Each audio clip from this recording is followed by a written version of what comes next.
in 2025 I rode my motorcycle to Norway.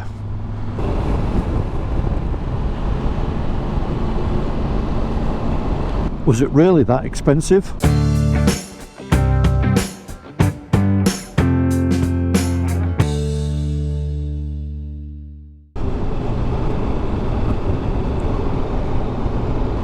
Hello and welcome back to the channel.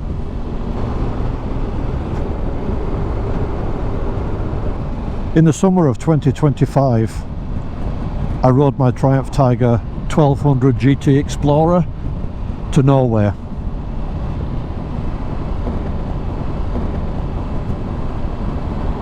In this video I'm going to break down how much that trip actually cost.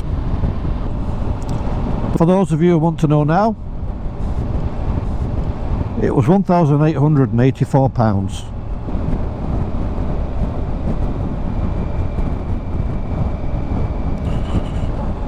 But before I do that, I'm going to call in, get some breakfast and have a think, where am I going to go today?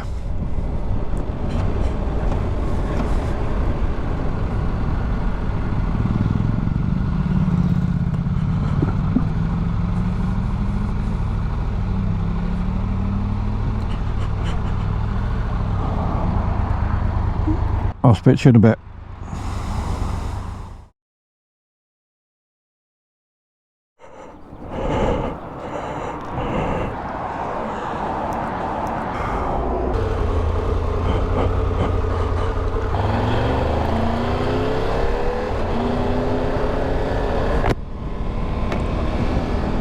So that was a nice bit of breakfast.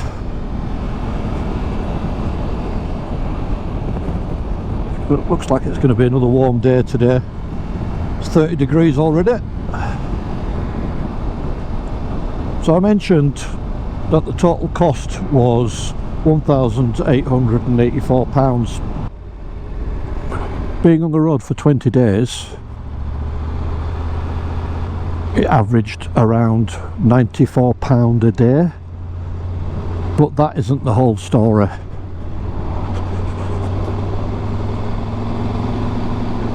I left the UK in June, got the ferry over to the Netherlands, rode across through Germany into Denmark, across into Norway, with the ultimate goal being to reach Nordkapp.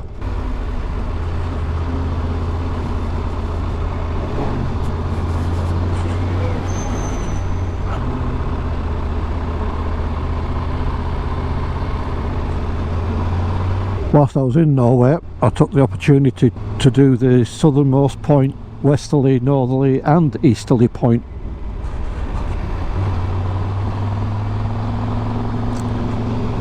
And after Nordkapp and the easterly point,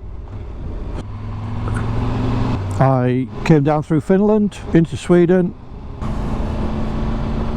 and then back across into Denmark, Germany, Netherlands and back home again to the UK.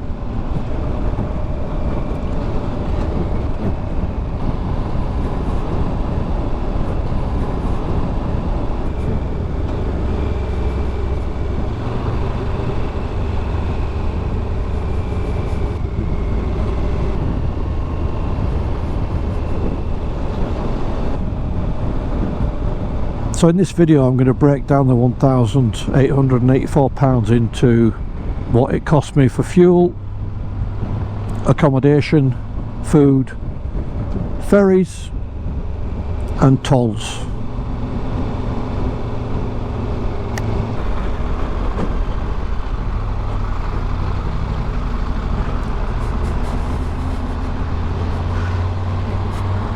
So the first breakdown will be fuel.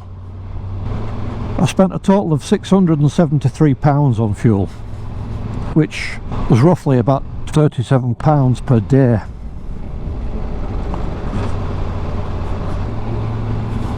Filled up 18 times. I found that fuel prices were comparable across most of Europe. There were more expensive places, mainly on the motorways, or some of the rural areas where they are the only fuel station.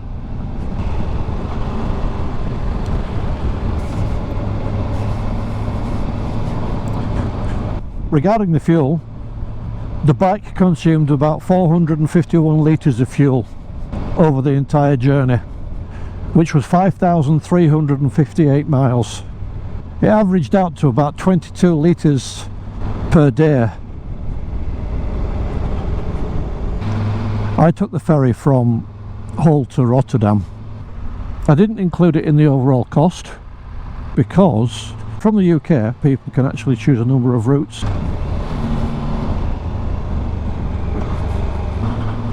The Channel Tunnel was an option, but it's 200 plus 300 miles, so a big drive south for me to only come back north again. So if you go to Norway, you're always going to encounter ferries at some point in your journey.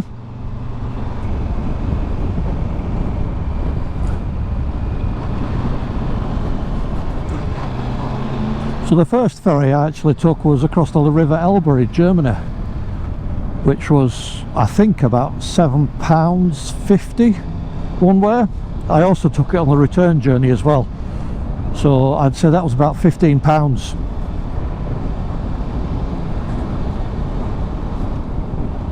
Then there was the ferry from Denmark across into Norway, from Hirtshals to Kristiansand, which was about £133. This ferry I actually booked in advance, and that was on the catamaran, which I think the journey time was about 2.5 hours as opposed to the 4 hours on the standard ferry. Given the 3 to 5 metre swells on the day, I'm glad that I was on a catamaran and it was a quick journey.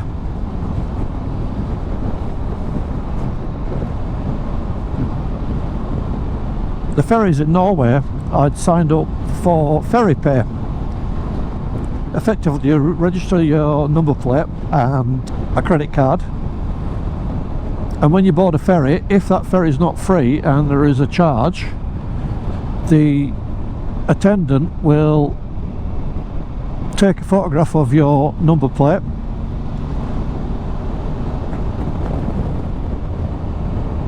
and the credit card gets charged, so you have no faff looking for money.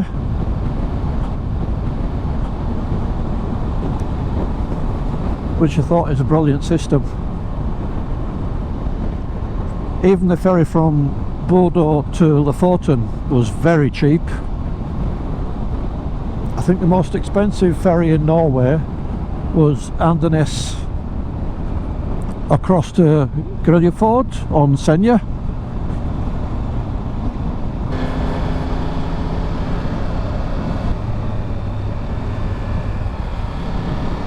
So the total cost of the ferry just in Norway alone was only £48.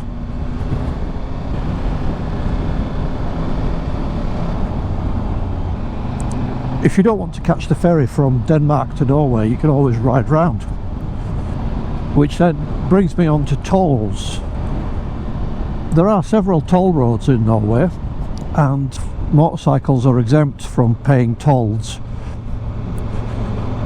So effectively the only toll I paid was to cross the Øresund Bridge from Sweden into Denmark, which was £30 for a motorcycle. So if you don't want to catch the ferry, you can go across the bridge and ride up through Sweden.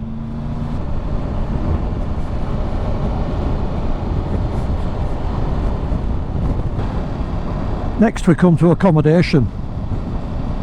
The majority of this trip I spent at campsites. With such a long trip and not knowing exactly which route I'm taking, I wasn't planning on booking any hotels or campsites in advance, and I just work out what I want to do that afternoon. I only booked one campsite in advance, which was the Hirtshals Camping, and the most expensive as well. mainly because I wanted a cabin or a camping hut. I didn't fancy pitching the tent. I wasn't sure what the weather was going to be like. So for the 17 nights I went camping, it cost £407, but effectively it worked out at £22 per day, which I thought wasn't too bad.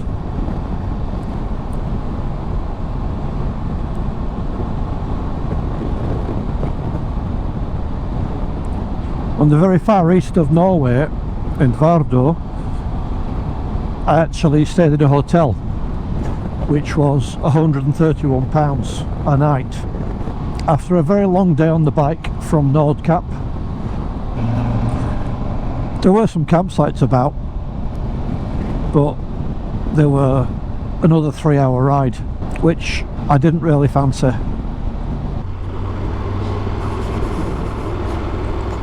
So the final one on the list is food and how much I spent on this trip. As I was camping the majority of the time, I was purchasing food from supermarkets, which I would then cook on the trangia at the campsite. I had some camping food ration packs, which I used on the odd occasion when there wasn't a supermarket in the vicinity, which I brought with me, so they're not included in the cost.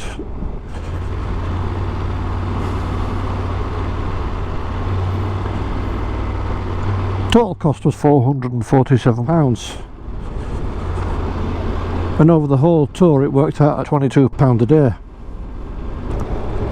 Now that did include coffee shops and sandwiches and lunches, as well as an evening meal in the hotel.